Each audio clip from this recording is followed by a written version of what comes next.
हाँ जी, कैसे हो आप सभी? तो आप सभी का हार्दिक स्वागत, अभिनंदन आपके अपने यूट्यूब चैनल धन्य एजुकेशन में।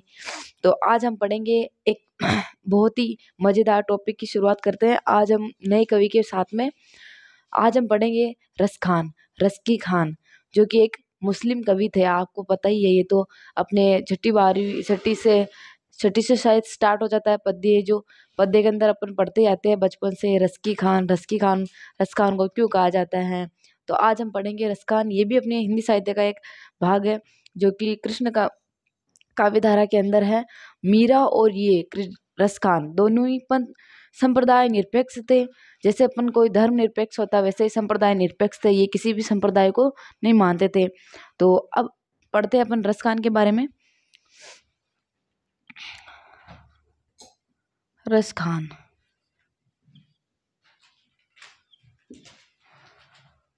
इनका जन्म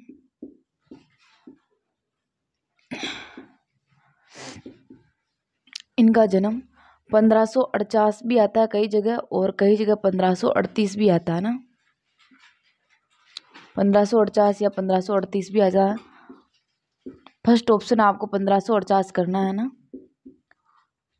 1548 इनका जन्म 1548 ईस्वी में दिल्ली के अंदर हुआ था। ये दिल्ली राजवंश से संबंधित है। दिल्ली राजवंश से संबंधित थे। जो कहते हैं कि एक दिन ये ब्रज आए थे किसी राजकार्य की वजह से। तो वहाँ पे जो इनको पान खाना बहुत पसंद है, तो ये एक पान वाले के ठेले पे गए थे। तो पान वाले के ठेले पे कृष्ण भगवान की बाल रूप की तस्वीर लगी हुई थी।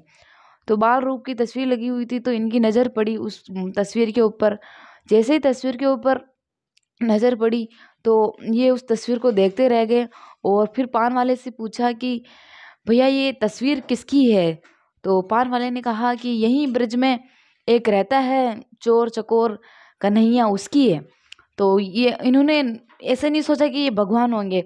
उन्होंने ऐसा बोला कि हाँ भाई होगा कोई। तो ये उस तस्वीर को देखकर इतने मंत्रमुग्ध हो गए कि ये वापस दिल्ली गए थे अपने राजकार्य का काम करके। फिर दिल्ली जाकर अपना राजकार्य त्याग दिया और वापस ब्रिज में आकर कृष्ण भगवान की भक्ति में लग गए और कृष्ण भगवान को ढूंढने में लग गए कि कृष्ण कहाँ मिलेंगे, कहाँ मिलेंगे। और कृष्ण भक्ति में ये लीन हो गए। इतने मुस्लिम कवि होते हुए भी ये कृष्ण भक्ति में ऐसे लीन हो गए कि कृष्ण भगवान को निकले कि कहाँ मिलेगा वो चोर चकोर, कहाँ मिलेगा वो श्याम। तो आगे पढ़ते हैं अपन इनके बारे में। इनका पूरा नाम मिलता है। ऐसे अपने कृष्ण भगवान थे जो किसी का भी चित्त चुरा लेते थे। इनका पूरा नाम मिलता है सैयद इब्राहिम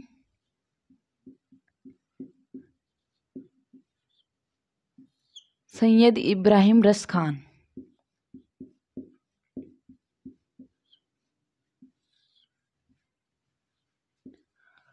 सैयद इब्राहिम रस खान इनका मिलता है। और इनके बारे में जो अपने आधुनिक काल के अंदर अपने जो भारतेंदु है ना, भारतेंदु भी कवि थे, जो कि एक बहुत बड़े कवि थे। उन्होंने इनके बारे में कहा था कथन।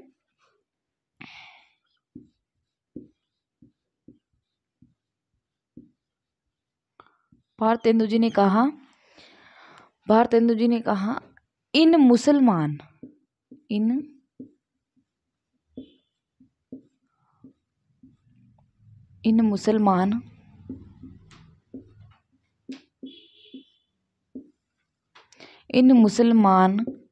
हरिजनन पर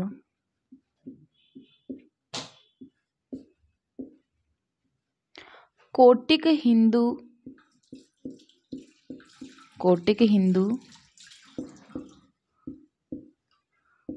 हिंदून वारिये। अपने भारतेंदु जी ने इनके बारे में कहा था कि ऐसे हरि को भजने वाले या ऐसे हरि के भक्त के ऊपर तो ऐसे हरि के भक्त, ऐसे मुसलमान भक्त जो कि अपने कृष्ण या हरि के भक्त हैं, इनके ऊपर तो कोटि यानी करोड़ों हिंदू वार देने चाहिए, न्योछावर कर देने चाहिए। ऐसे मुस्लिम भक्त के ऊपर जो अपने हरि की भक्ति में इतने लीन भक्त के ऊपर तो कोटि यानी करोड़ों हिंदू वार देने चाहिए या न्योछावर कर देने चाहिए। ये है ना, ये जाति से पठान थे।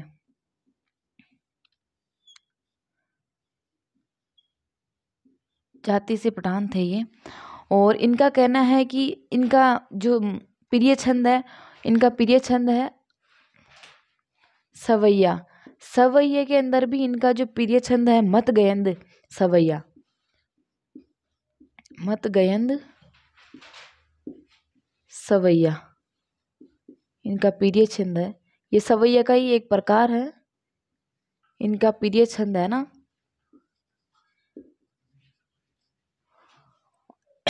इनका प्रिय जो छंद है मत गयंद सवैया। और ये जाति से पठान थे। और अब इनकी रचना देख लेते अपन।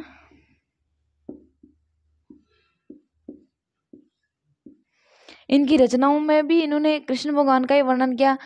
इनकी रचना के अंदर सवैया छंद में एक थी वो कि मैं आपको हिंदी अर्थ बता देती हूँ उसका, कि अगर मेरे को अगले जन्म, अगर वापस मेरा पुनर्जन्म होना, तो मेरा पुनर्जन्म नंद जी जो अपने कृष्ण भगवान के पिताजी है, उनकी गायों के बछड़े के रूप में मेरा जन्म हो, क्योंकि मैं उनके बीच में कृष्ण भगवान के साथ में रह सकूं और कृष्ण की लीलाओं का आनंद ले सकूं। और अगर मेरा जन्म पंछी के रूप में हो, तो पंछी के रूप में वहाँ हो यमुना के किनारे कदम के पेड़ पर मैं टहलता रहूं और कृष्ण की लीलाओं को देखता रहूं। और अगर मेरा जन्म पत्थर के रूप में हुआ, तो मैं उस पत्थर जो कृष्ण भगवान ने इंद्रदेव के घमंड को तोड़ने के लिए जिस गोवर्धन पर्वत को उठाया था, तो मैं पत्थर बनूं तो उस पर्वत का बनूं जो जिस पर्वत को आपने इंद्र का घमंड तोड़ने के लिए उठाया था। इनका कहना था ये इतने मत मुग्ध हो गए कृष्ण भगवान के ऊपर कि इन्होंने कहा अगर मैं पंछी बनूं तो यमुना किनारे कदम के पेड़ के बैठे हुए पंछी के रूप में बनूं, अगर मैं गायों के रूप में गायों की योनि के अंदर जाऊं तो मैं नंददास जी की जो नंद जी की जो गायें हैं उनके अंदर जाना पसंद करूंगा। अगर मेरा जन्म पत्थर के रूप में हो, अगर अगला जन्म मेरा पत्थर हो, तो पत्थर के रूप में मैं उस पर्वत का पत्थर बनना चाहूं जो कृष्ण भगवान ने इंद्र का घमंड तोड़ने के लिए उठाया था। तो आगे देखते हैं इनकी रचना है। इनकी रचना में पहली है प्रेम वाटिका। प्रेम वाटिका, ये प्रेम वाटिका के अंदर इनके 181 सवैया छंद है। सवैया छंदों का उल्लेख है ना, लिखे गए इन्होंने। और इनकी दूसरी रचना है दान लीला। दूसरी रचना इनकी दान लीला।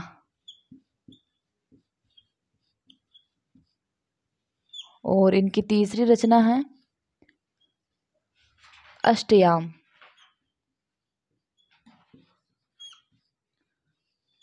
अष्टयाम के अंदर इन्होंने कृष्ण भगवान की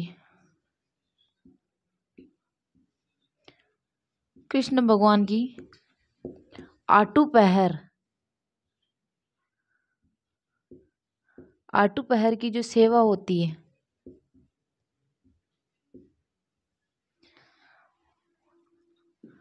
होती है, उसका वर्णन है ना।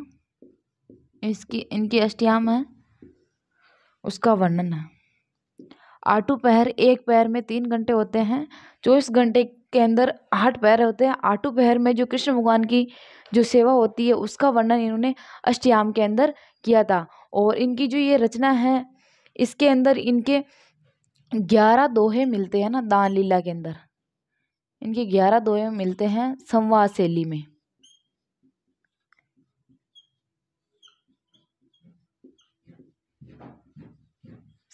शैली में। तो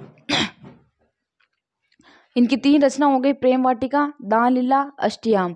और दान लीला के अंदर इनके 11 दोहे मिलते हैं। ये एक छोटी सी रचना है इनकी, जिसके अंदर संवाद शैली में इन्होंने दोहा लिखा था। और अष्टयाम के अंदर कृष्ण भगवान के आटू पैर की जो सेवा होती है उसका वर्णन किया। और प्रेम वाटिका के अंदर इनके 181 सवैया छंद मिलते हैं। और इसके अंदर जो वर्ण्य विषय है वो है अपने जो कृष्ण भगवान है ना, कृष्ण भगवान और कृष्ण और राधा को माली और मालिन के रूप में इन्होंने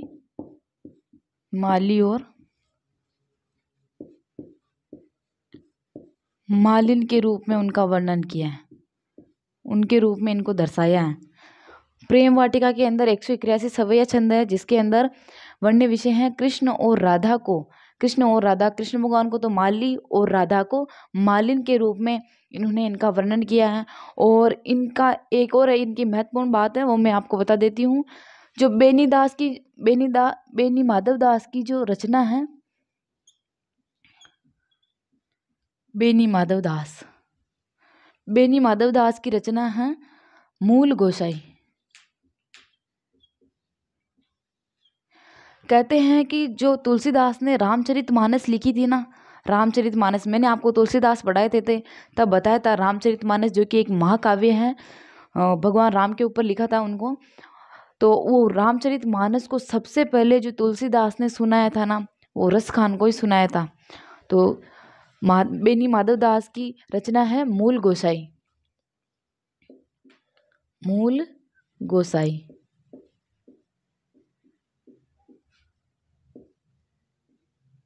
बेनी माधव दास की रचना है मूल गोसाई। इसके अंदर उल्लेखित है कि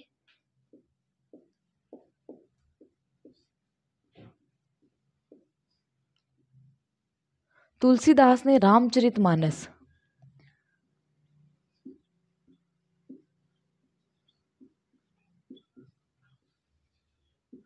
जो रामचरितमानस तुलसीदास की है, जो कि एक महाकाव्य है,